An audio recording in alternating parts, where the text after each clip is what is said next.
All right, good morning, everyone. It is really, really good to be back home. I can't tell you just how much I was looking forward to not only being back to our home, but also being back with our church family. We do have some special guests with us here today, all the way from Czechia. It's Jakub and Christina.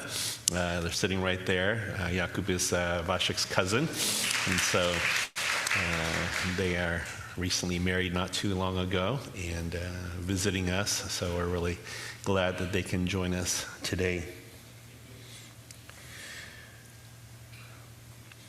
The team will be sharing, as Chris mentioned, at the report night on August 13th. And so I want to encourage you all to set aside that date. It'll be at 5 o'clock here at the church. We will be serving a kind of Czech-like dinner. It will be our attempt to recreate some Czech food. Vašek can maybe help us with it. But we did bring ingredients from the Czech Republic. So we hope to be letting you experience a little bit of what we experienced there, but probably with a few American twists. I do want to, again, thank everyone for praying for us, for supporting us to go. It's amazing it's already done. I was telling the team before the trip, it seems like it's so far away when we're going to go, and then all of a sudden we're back. And a lot happened in those few weeks that we were gone. It was quite an adventure, I'll tell you from the get-go. The day of departure was already very interesting. Gisop got a flat tire getting to our home to pick us up. So even before we left for the airport, it was already an adventure. But I was not surprised. I just remember thinking, of course he got a flat tire. And then we get to the airport, of course they're not going to let us go on the flight. They had oversold the flight, so they said, maybe none of you will go. And we're like, of course that'll happen. There are no surprises anymore. I've lost my luggage more times than I can, care to remember. Delays, whatever, difficulties. But God was good, got us all there, and we made it. We made it through the English camp. We made it through debriefing, and we made it on the flight back home. So very, very thankful. And we'll share more about that, like I said, in a couple weeks. This morning, I wanted to take some time. If you recall, before I left, I just finished Hebrews 11. And so today I want to talk about Hebrews 12, 1 through 3, with some perspective that comes from having just gone to the Czech Republic. And part of it was just in looking back on the past 23 plus years, and especially going back to the church that we started with in Ostrava back in 2000, and the Melwick family was able to be there. There were just so many points of perspective that I was able to look on, and I thought Hebrews 12, 1 through 3 would be a real appropriate kind of launching point to share. You've heard me share a number of times that when we started off with the church plant in San Diego officially in 1999, but we had moved there in 98. And so when we planted the church in 99, the church in Ostrava also planted that year. And that's where Meinolf and Martina, they were serving at that church plant. And I looked back at the pictures. I was looking at some of the pictures before I left.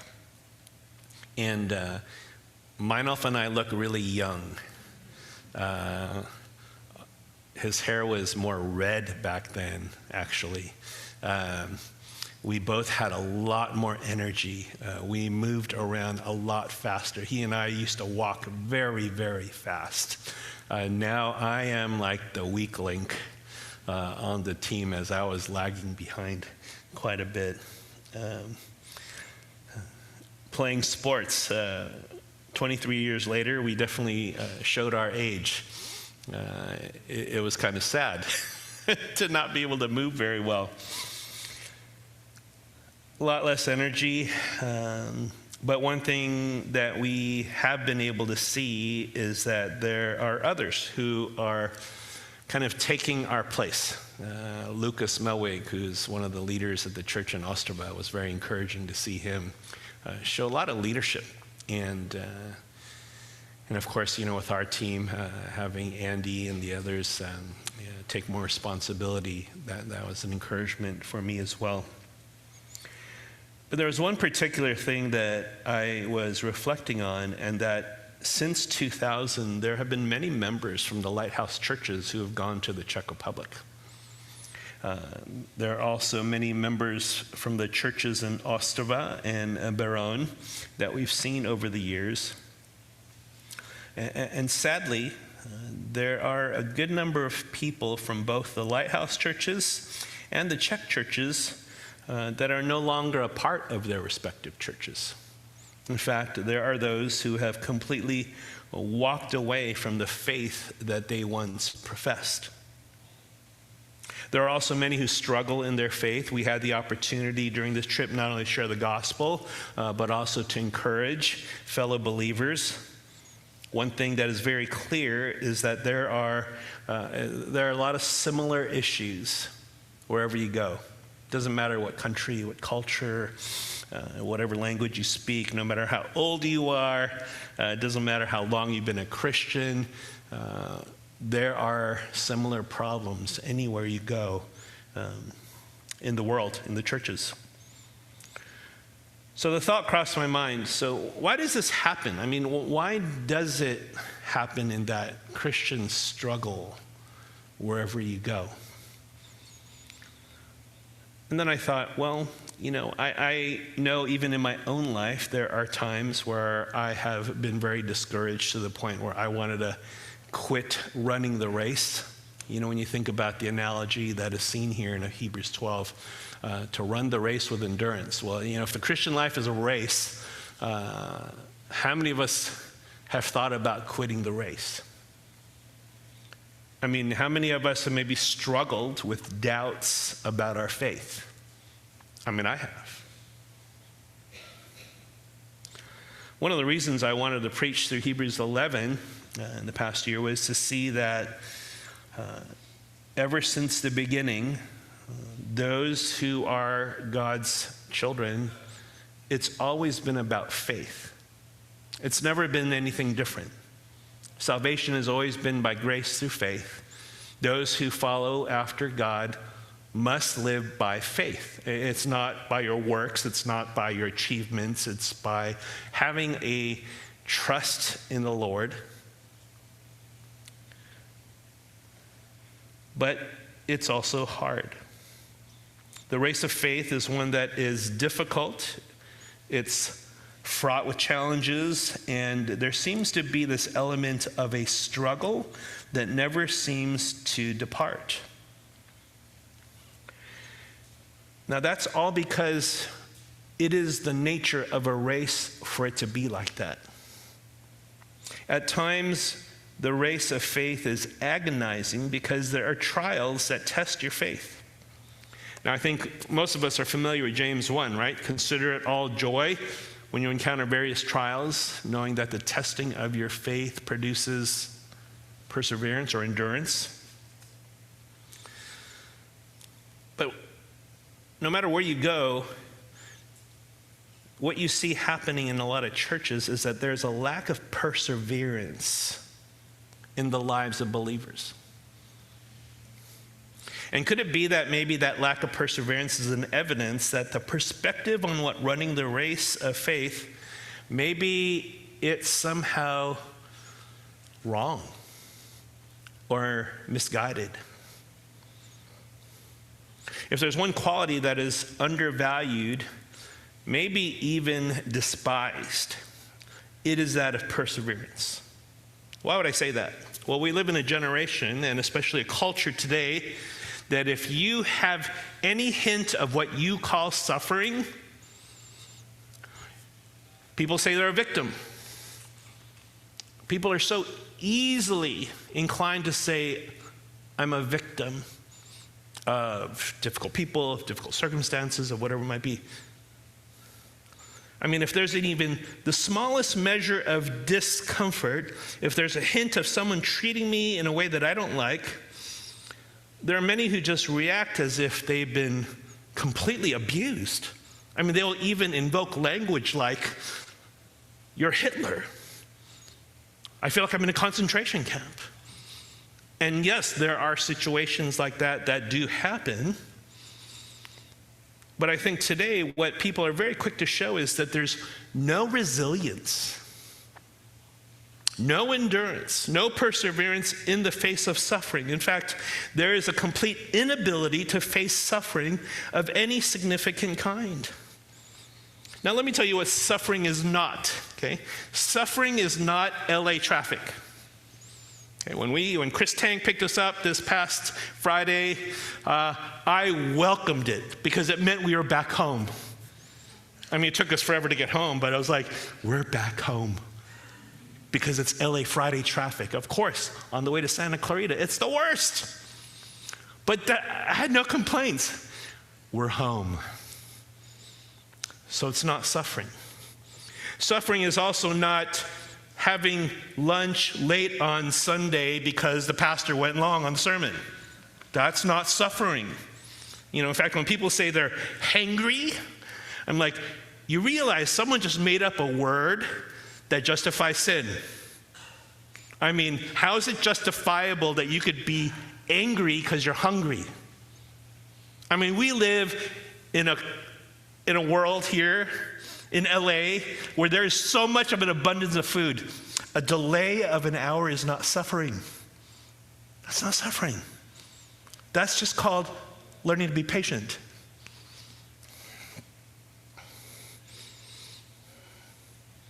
In fact, we are quick to complain, whine, justify selfish and sinful attitudes. It's not suffering at all. But then when life does get hard, when you do go through a severe test that brings pain, suffering, agony, your heart, your soul, your mind are tested beyond what you think you are capable of handling.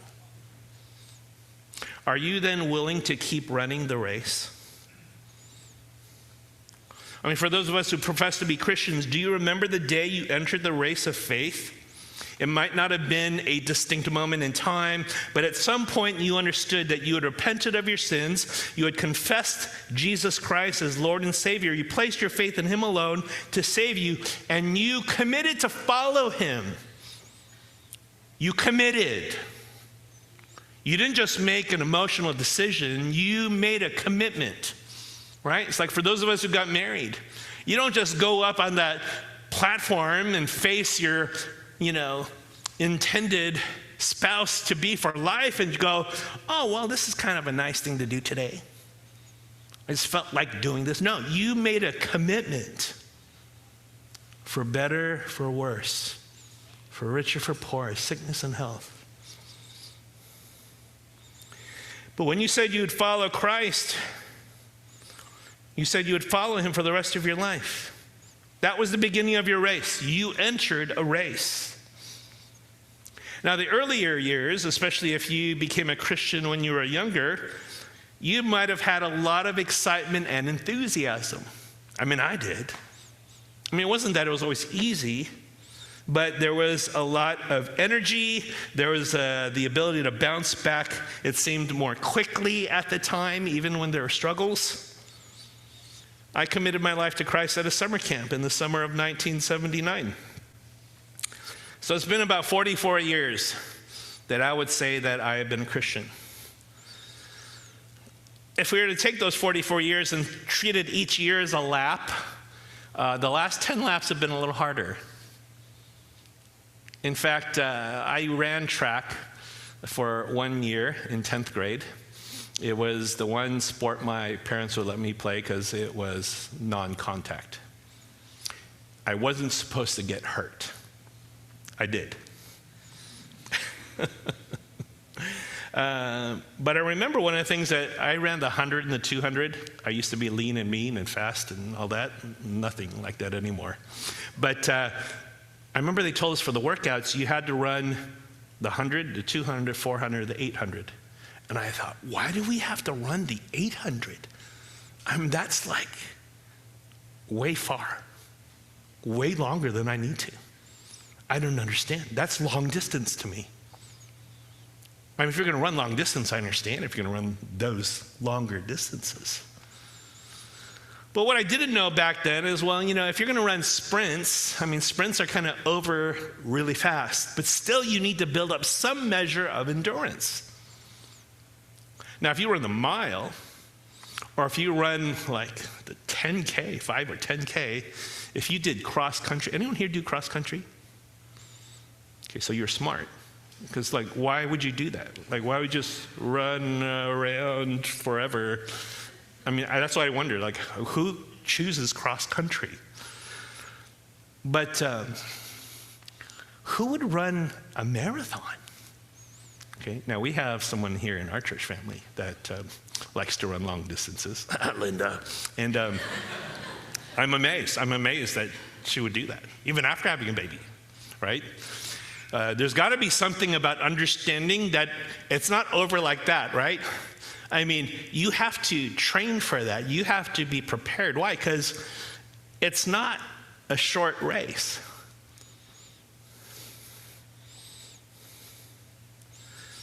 Now, if physical running is that challenging, I mean, think about the spiritual race. There have been so many challenges. But it's not just the challenges that are from the outside, it's the challenges that are inside.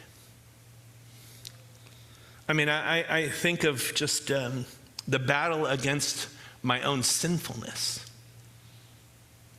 the propensity to be easily distracted, to be entangled by distractions. There's also the battle against discouragement in responding to circumstances or difficult people. There's also the battle against spiritual enemies. I mean, there's so much more going on in life than just what you deal with on the outside. I mean, yes, the physical challenges have been hard the last few years. I've had to just come to terms with the fact that my body is broken down. I survived this trip. That's all I could say.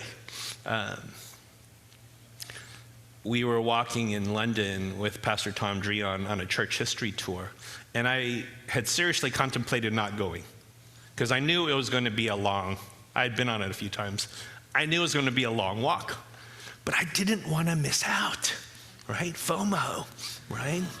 You don't know what you're going to miss out. So I went. And sure enough, I'm glad I went because Tom Dreon did this recitation of Old English by John Wycliffe. He read something the way John Wycliffe would have read it. And I go, he hadn't done that before. See, I would have missed that if I wasn't there. But by the end, I was dying. And Tom could see that. And he was like, would you like to ride a bus? I was like, yes.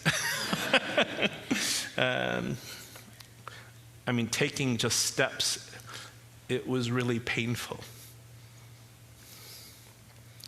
And the thought kept going through my mind is like, well, but I don't want to give up. I mean, I will try to endure as much as I can. But then when you think about the spiritual race, there is that same challenge. Are you willing to endure the pain, the suffering, the agony of the race? So look at Hebrews chapter 12, starting from verse 1. It starts off with this phrase, therefore, since we have so great a cloud of witnesses. And in Hebrews 11, we looked at what I'm going to call the faith of the faithful, right? Starting from Abel all the way to that anonymous list of those who are described, especially those who suffered. I mean, we say that they are heroes of the faith, but if there's one thing that really characterized them and unified them all, it was that they had suffered, but they had been faithful. They had walked by faith. R. Kent Hughes gives this analogy of, if you're into sports, and say, for instance, if you're into basketball, and you're just playing basketball like here in the gym, right? And all of a sudden, Michael Jordan walks in. And you're like, oh, I can't just be messing around. I should show that I'm serious about the game, right? Because if Michael Jordan just sees me messing around, what do you think he's going to do? He's going to yell at you. Get off this court. You don't deserve to play if you're going to be treating it like that. Those who have gone before us, they've left a legacy. If you reflected on their faithfulness, how would that impact how you lived by faith? There are so many who have run the race before us. Have you considered the example of their perseverance in running the race of faith? Now, a lot of people don't care so much for history or biographies and so forth, and I think that's a real sad thing because you're missing out on learning from the examples of those who have gone before you. I mean, we see that in Hebrews 11. I mean, it's a short list of many who were characterized by living by faith. It's helpful, encouraging, even inspiring to know that there are those who have run the race well. They might not have run it perfectly, but they ran the race and they finished it. But it's also helpful to know those who did not run the race well, because you could learn from them too. I was thinking about this while I was out there. Myself and Martina Melweg, in the past 6 years or so since they found out Martina had cancer, they've been through a lot. I found out during the trip she almost died a few weeks before the English camp because of blood poisoning. Myself didn't tell me. He just said, oh, Martina had some serious issues, but she's okay now. That's all he said. And I found out later she almost died, but she's there. She was glad to be there. She had lost her voice, so it was still scratchy. She didn't have so much energy, but she still was part of the skit. It was hilarious. She was just in the background, very subtly involved in the skit, but she wanted to still be in the skit.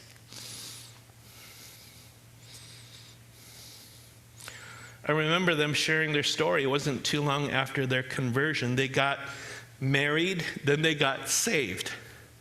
And then they became missionaries. And so right away, their life changed dramatically. And if you thought church planting was hard here, you haven't church planted in the Czech Republic. It's a little bit more challenging. I mean, Eastern Europe, especially during the communist era, is known to be one of the most atheistic places in the world.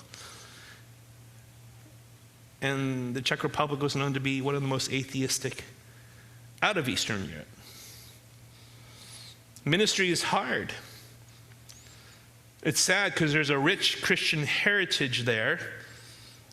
The first day we were there, we got to spend a few hours in the town square in Prague, and there's a big statue of Jan Hus, right, pre-reformer. 100 years before Martin Luther, he was already standing for the truths that the Reformation proclaimed. He was burnt at the stake. But it's hard. It's hard to plant churches there. It's hard to be a Christian there. But God has been faithful to save people over the years. And while the churches are maybe not necessarily that big, there have been those who persevered and endured. You see, going back to the Ostrava church after not seeing them for at least 9 years or more was both a great encouragement as well as a bit sad. It was encouraging because there were those who were still faithful. It was sad because there were those who had left.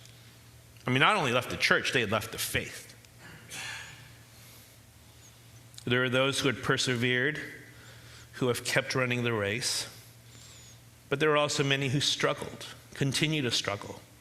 Many of the children that we had seen growing up are now grown-up adults, and they have walked away from the faith in which they were raised. They live in complete rebellion. I talk to parents who are heartbroken that their children had abandoned the faith. The same in London.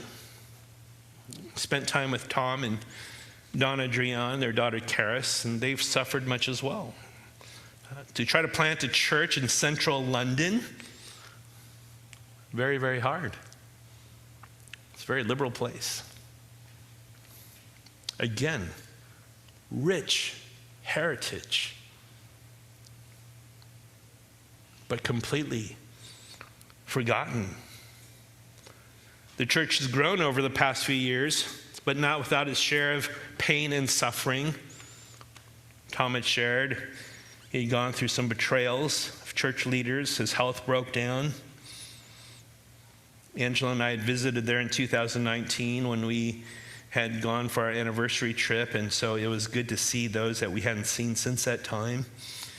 They had also heard of the challenges that I went through. They'd been praying for me, and so it was good to see those who had been praying. Remember when I first saw Tom, we just hugged and held each other for a long time. And it was like this unspoken just, it's so good to see you, because we haven't seen each other. And we both suffered a lot in the past few years. I was talking with some parents in between the services when I preached, and I had shared about our family situation, and there were heartbroken parents who came and shared about their adult children who had walked away from the faith. I mean, there were so many challenging stories I heard in a very short amount of time. I mean, there was a lady there who was abused by her husband, but she had just recently become a Christian. And her husband was there at the service too. It was kind of weird hearing about it. He was like right there. And she's sharing about things. But she was so thankful to know Christ. But there's so much suffering. I think we appreciate when we see those who appear to us spiritually strong, and they're very inspirational. But I think there's something that I appreciate and respect more, is that when there are those who have gone through suffering and have remained faithful, there's something to be said about that. I mean, I think sometimes we look at people who are up front and we think, oh, they must be so spiritual. They must not have any struggles. Now, if you're really walking faithfully with the Lord, that's not true. I mean, suffering is a part of the Christian life.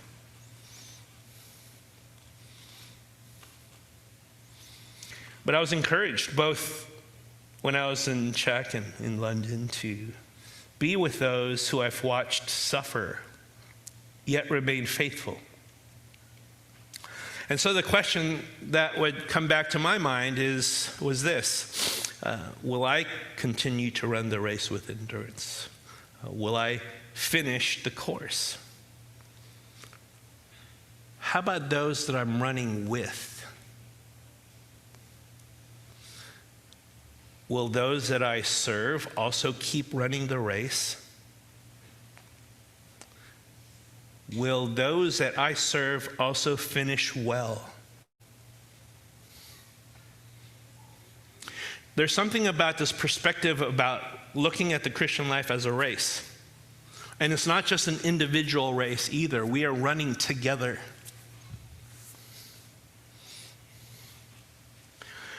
There's something about trials and suffering that are kind of like a sieve. It separates the wheat from the tares when it comes to running the race of faith. Now, if you've ever been to a retreat, It's kind of easier in one sense to be a Christian at a retreat. Why? Because it's nice. Right? We're all together, we're at a nice place, we're eating food together, we're sharing, we're doing skits, we're having fun time. Maybe you remember your youth days going to retreats. So those are always kind of like a highlight. But then you come back home. I mean, it's another thing to stay faithful, not when it's easy, but when it's hard. When people let you down, when circumstances are harsh, when you are tested as to whether you will continue running the race. Now, these days, I am hearing of people who invested in my life, who are a generation ahead of me. They're all dying. Jim George, who was someone who discipled me when I was in college, he had just turned 80. He passed away a few days ago. His wife, Elizabeth George, had discipled Angela, and they were very instrumental in our lives, especially early on in our marriage. He was someone who really invested in my life and was part of my ordination council. He finished well. He stayed faithful. He fought the good fight. He finished the course. He kept the faith. So even though he has gone on to heaven, I look at his life and I say, thank you, God, for someone who has been faithful. I saw him a few years ago at a shepherd's conference. He had some health issues. In fact, he was in the middle of having some heart issues dealt with, and he passed away in the middle of it. And so it's very sobering when I hear things like that.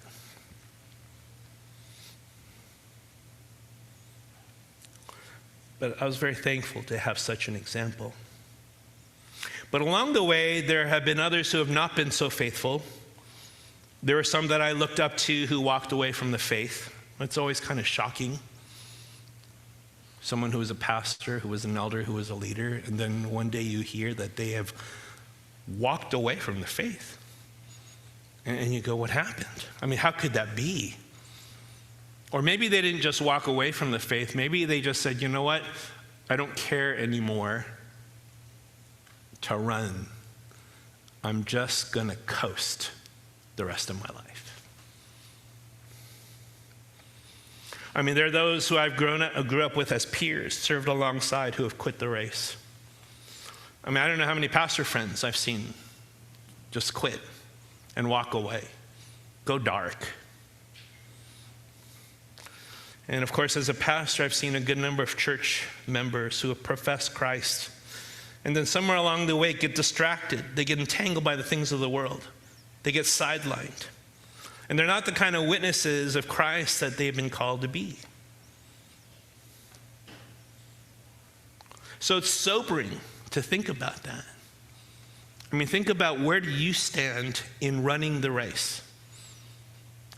But it's good to have some perspective. Look to the past. Who are those that you have seen be faithful in running the race of faith? I mean, we need those examples.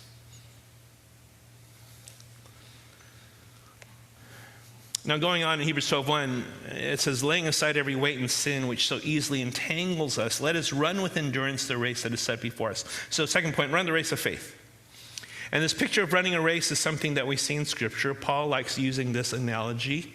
If you turn to 1 Corinthians chapter 9, starting from verse 23, he looks at his life of ministry with this analogy of running a race. So I do all things for the sake of the gospel, verse 23, so that I may become a fellow partaker of it. Do you not know that those who run in a race all run, but only one receives the prize? Run in such a way that you may win. Now, everyone who competes in the games exercises self-control in all things. They then do it to receive a corruptible crown, but we an incorruptible. Therefore, I run in such a way as not without aim. I box in such a way as not beating the air. But I discipline my body and make it my slave, so that after I preach to others, I myself will not be disqualified. Now, if there's one thing that's helpful about sports, you know that you just can't show up on game day not having trained, not having disciplined yourself, not having prepared. You just can't show up and expect to do well. Now, in recent years, I've come to enjoy watching boxing. I don't know, maybe it's somehow cathartic to watch someone just punch someone else out. And I myself know I shouldn't do that to anybody. But I have some boxing equipment in the garage. And, there have been moments where I have emotionally expressed myself on Bob. Bob is that thing that looks like a person. So, if you just look at that, you sometimes can imagine it might be somebody, but you don't want to do that. On the way over, I watched Creed 3 on the plane because I like boxing. And, maybe I'll mess it up for someone, I'm sorry. But it's already out of theaters, right? So you should have seen it. But there's something about the story of he's retired, right? His body's broken down, but then, someone comes back from the past, so he has to go into a match, but he has to train, right? He has to train. He has to get ready. Because you're not just going to show up to a boxing match unprepared. You're going to get your face caked in. You need to be prepared. So going back to Hebrews 12, in running the race, there are two things you're supposed to do. You need to first lay aside every weight, the things that would encumber you, and you need to lay aside the sin which will entangle you. Now, laying aside every weight, these are things that are not necessarily bad in themselves, but they weigh you down. Right? For any of you who know anything about running, do you want to wear heavy clothes when you're running? Do you want to run in Doc Martens when you're running? Okay, I know Doc Martens. We have a few pairs that are at home. They're so heavy. Just walking alone, I would won't you get tired? But you wouldn't run with those kind of shoes. You wouldn't run with a leather jacket, right? Back in those days, they would literally strip themselves down of anything that could cause them to even trip. Are there things that weigh you down in your spiritual race? Yesterday, John, back at the men's prayer breakfast, shared a devotional on spiritual laziness. It was quite convicting. Because everyone says you're busy, right? We all say that we're busy. There's no one not busy. But what are you busy doing? It was actually really funny. John was sharing how, he was watching the 80s commercials. And I could totally relate to that. Angela and I, we recite 80s commercials. We did that during the trip, actually 70s, maybe even 60s. We saw some deli meat, and the first song that came to our minds was the Oscar Mayer song.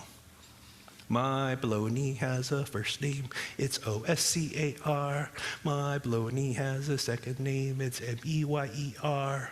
Oh, I love to eat it every day, and if you ask me what I'll say, Oscar Mayer has a way with B-O-L-O-G-N-A. I still remember that. Why? It's completely useless information. But because we watch that commercial all the time on TV, totally remember that. What are you busy filling your mind with? I'm sure you could recite lyrics to thousands of songs, commercials, movie lines, and then when we talk about Bible memory, we're like, Jesus wept. Got that one. And it's so hard to memorize scripture, but it's so easy to memorize all this other stuff. Why? Because we're busy putting it into our minds. How is it that we could be so busy yet not show a lot of spiritual growth? Could it be that we're spending our time on things that just weigh us down in the midst of the race of faith? They could be even good things, but they are still things that weigh you down and that keep you from running well. I don't know about you. I could watch videos all day on the 1980, 70s, and 80s Lakers, especially between Magic and Bird. I just love watching that. Why? And why would you watch the same thing over and over and over again? I don't know. I mean, why would you watch the same movie over and over? I mean, isn't one time good enough? We're literally spending seconds, minutes, hours, days, weeks with things that weigh us down. The second thing is laying aside the sin that easily entangles you. I mean, we still struggle with sin, but maybe it really is sin that not only weighs us down, it entangles us, it trips us up. For some, it disqualifies them from the race. So if you're going to learn anything from those who have run before us, lay aside those things, the things that weigh you down, the sin that entangles, and then run the race with endurance. Now, the word run, when you think of the word run, what do you imagine in your mind? Running. Okay.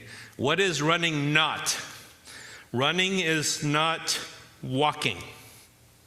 Running is not crawling. Running is not rolling around. Running is not talking about running. The word run gives this idea of exerting oneself, to strive, to make an effort, to speed on, to make good progress, to move quickly, to rush forward. So there's something about not just movement, but movement with effort, movement that involves striving, exertion. There's some measure of quickness compared to walking. So are you running the race of faith? Or do you just like to talk about it? You see, that's what some people do. They just like talking about it. They don't actually run, they just talk about it. Or some casually skip. I would try to demonstrate that, but it wouldn't be helpful right now. But you imagine skipping. Imagine watching an Olympic runner, and on the day of competition, you just see them skipping. No, that's not what they're supposed to do. But to run a race, okay, the word race here is actually where we get the word agony. There's a reason why running a race is not something that's just simple and easy. It gives the idea of a contest, a struggle, a fight. And it's not just a quick sprint kind of race. It is the race that brings pain, suffering, and agony. It is the marathon. I mean, I've known people who've run marathons. And even those who have prepared, they have pain afterwards. Why? Because it's crazy. Why would you run 26 point something miles? Because you want to run? Well, if anything, there's a very good parallel picture here for the Christian life. I mean, I don't like long distances. It's hard. How about you? I don't like long distances, but I also don't like giving up. I shared before when we went to Israel and we were climbing the path to Masada, the fortress in the mountain that Herod had built. And I just had a really bad viral infection in my throat and couldn't breathe well. I was coughing. It was hard. I wanted to just lay over and die. But then I didn't want to just die there. I wanted to finish. Our family, we had a few days in Paris afterwards, and the second day we're there, I misjudged the street, and I just fell. It was really sad. And I was wearing my backpack, so it was kind of heavy. So once my weight shifted, it just took me down, and it was very fast. And I remember lying there on the ground, and I said in my mind, I give up. I just lay there. I didn't even bother trying to get up. And several men came and were like, "Are you okay? Are you okay?" And Angela was trying to pick me up, but of course she couldn't. I'm too big. And I just thought, if I just die here, that's fine. Like, don't bother even moving me. But eventually someone helped me out and made it back to our lodging and just kind of stayed there. You know, there's something about pain that's not fun. And there's something about having to try to keep going that's difficult. I think this is why it's a very appropriate picture. The race of faith. To run the race of faith. When the going gets tough, will you keep going? Will you keep running the race? The writer of Hebrews says, run with endurance. You see, the challenge is not just that you run fast, it's will you keep running? Because there are people who quit running.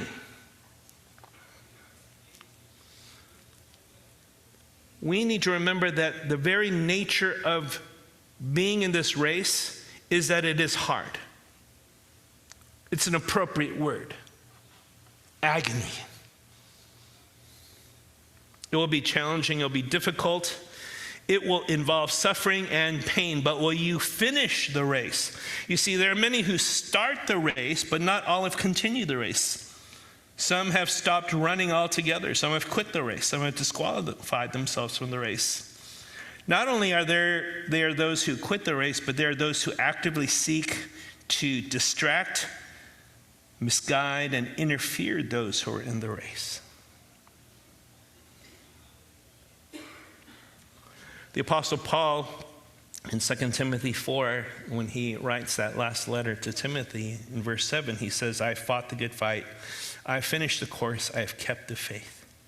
And in those three statements, you see, it's not coincidental that he also appeals to the idea of fighting along with running. When Paul says, I fought the good fight, he had told Timothy before in 1 Timothy, fight the good fight. And then he says in 2 Timothy, I have fought the good fight. He knows he's about to cross the finish line. He didn't give up. I mean, if anyone had reason to give up, it would have been Paul. I mean, he suffered so much. I mean, even at the very end, he said that there was no one who defended him. You know how lonely it is to have to even think of that? But he kept the faith. He kept living by faith to the very end. Now, there's one other word I want to just kind of highlight for you. When in Hebrews 12 it talks about the cloud of witnesses. The word witness is where we get the word martyr. The idea of being a witness is not just that you momentarily do the act of witnessing. It's the idea that your whole life is defined by which you bear witness of. You're willing to die for what you bear witness. So in Acts chapter 1, verse 8, when it says, you shall be my witnesses. Who said that? Jesus. So if we're going to be witnesses of Jesus, for Jesus, are you going to be the kind of witness who will consistently bear witness until the very end? Not only that, will you consistently bear witness wherever you are, with whomever you're with, no matter what the setting? Not just on a mission trip. You know, for those of us who've gone on a mission trip, we're like, oh, we're on missions now. I better be ready to share the gospel. I hope that's not the only time you're ready to share the gospel. You should be ready to share the gospel all the time because you are a witness. You don't just go witnessing here and there at an evangelistic event just when it happens to fall upon your lap. No, are you actively witnessing for Christ?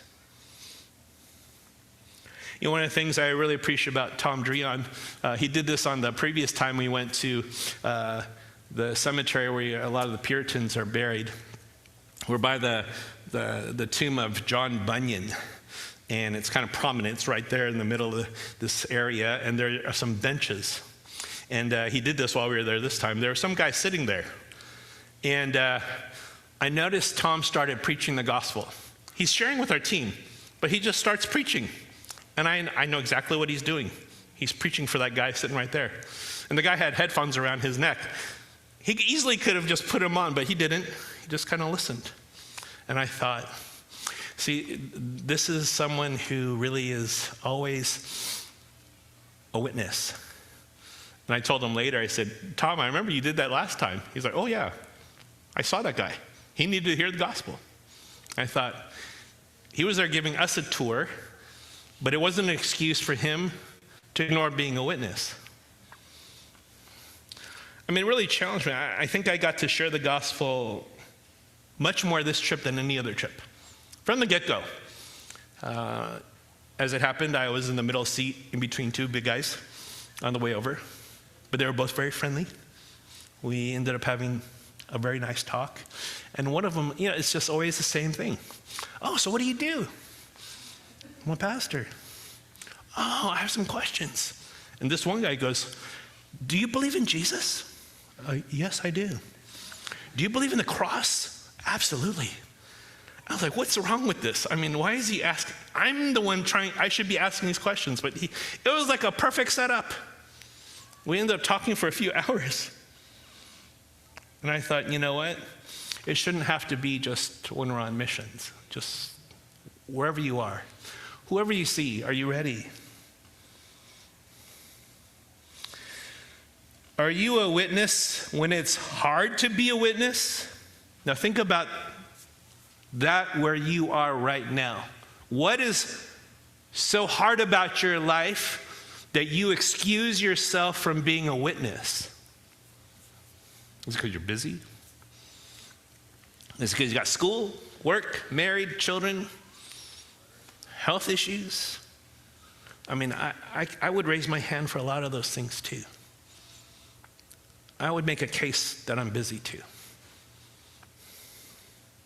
How about when you're not feeling so well, when you're injured, sick, even dying? Will you be faithful as a witness no matter what? I mean, think about it. We out of all the people in the world, live in probably the most comfortable, convenient, luxurious place in the world, Southern California. How are we suffering?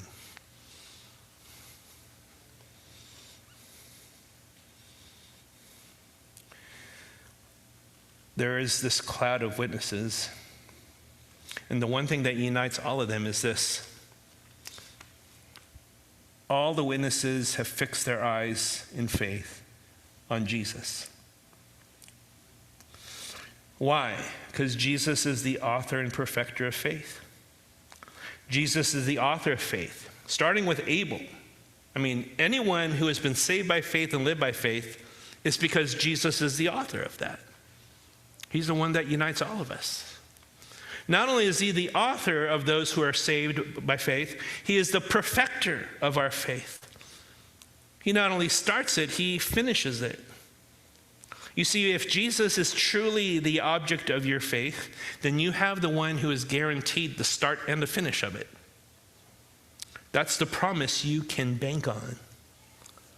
Now, the one thing that maybe we don't appreciate as much is how much of an example Jesus showed in living a life that we are called to live.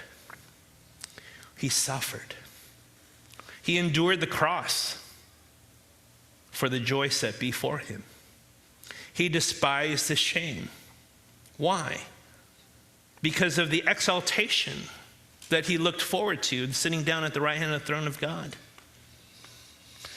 Now there's one thing that there are some who question, did Jesus really suffer? I mean, he was God, right? So being God, it wasn't really like he suffered. He already knew he was going to accomplish everything, so he didn't really suffer in the way that we suffered. Well, one commentator put it this way: the author of Hebrews actually highlights the humanity of Jesus in calling us to fix our eyes on Jesus. He didn't say Jesus Christ or Christ. He says fixing our eyes on Jesus, to see that yes, he was fully God, but he was also fully man, and he suffered as any other human would, but he suffered to a degree that we would never be able to comprehend. You see, when Jesus suffered pain, he suffered pain in the way that we would suffer pain. I mean, when he suffered pain, not just physically, but emotionally, mentally, spiritually, socially, Jesus suffered. And he shows us what it means to run the race of faith in the midst of suffering. Hebrews 2:9 says, but we do see him who was made for a little while lower than the angels, Jesus, because at the suffering of death, crowned with glory and honor, so that by the grace of God he might taste death for everyone. For it was fitting for him, for whom all are all things, and through whom are all things, in bringing many sons to glory, to perfect the author of their salvation through sufferings. When we talk about Jesus suffering, it really matters.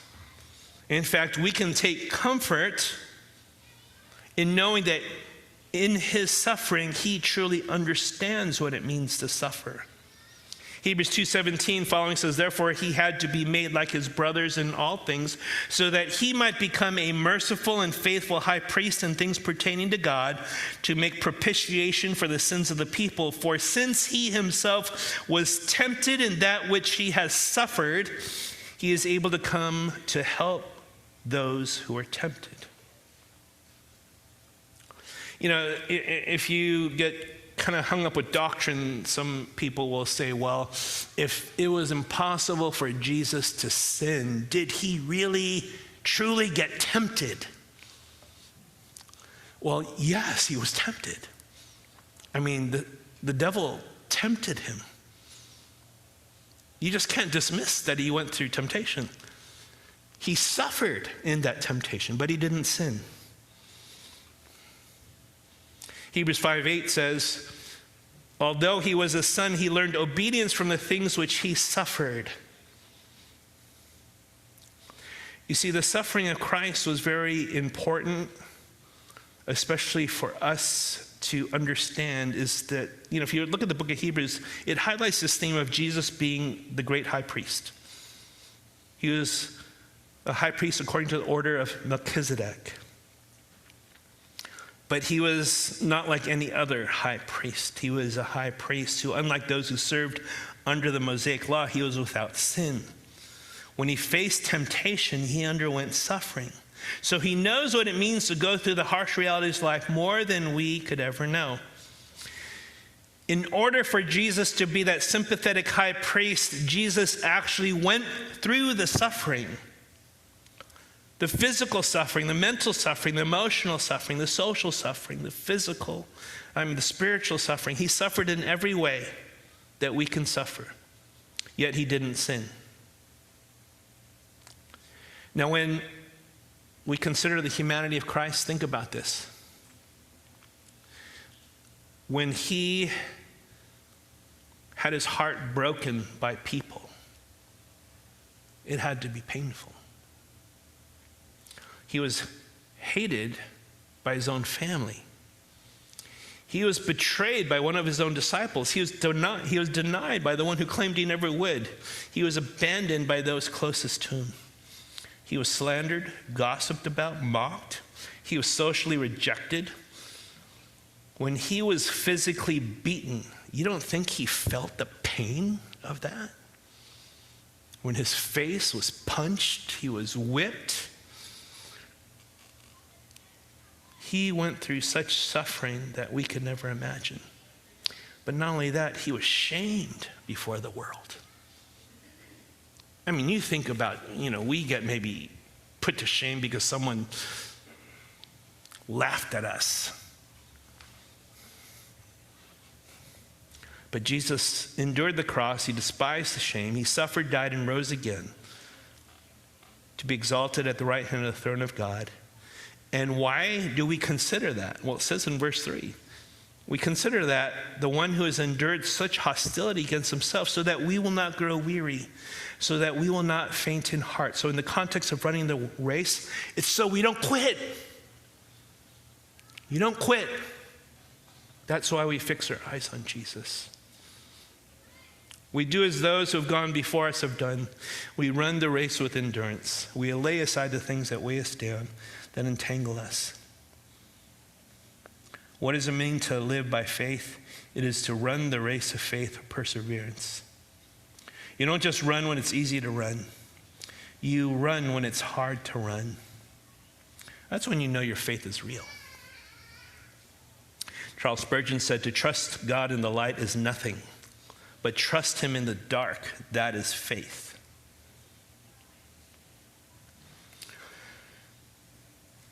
I hope it would be your desire to join the cloud of witnesses who fix their eyes on Jesus. So we fix our eyes on Jesus until the last lap is finished. And then you join the cloud. You hopefully set that example for others to follow. I hope our church can be such a church that would have those who run the race with endurance. You will get discouraged. It will be hard. There will be suffering and there will be pain. Jesus understands. That's why we fix our eyes on him. So we don't grow weary, so that we don't lose heart, that we remain faithful, even if we are barely clinging on. I mean, I don't know physically how long I'll last, but I do have this picture in mind. If I have to crawl that last lap and drag with my fingernails to get past that finish line, if that's what it takes, then finish. Don't give up. Don't give up.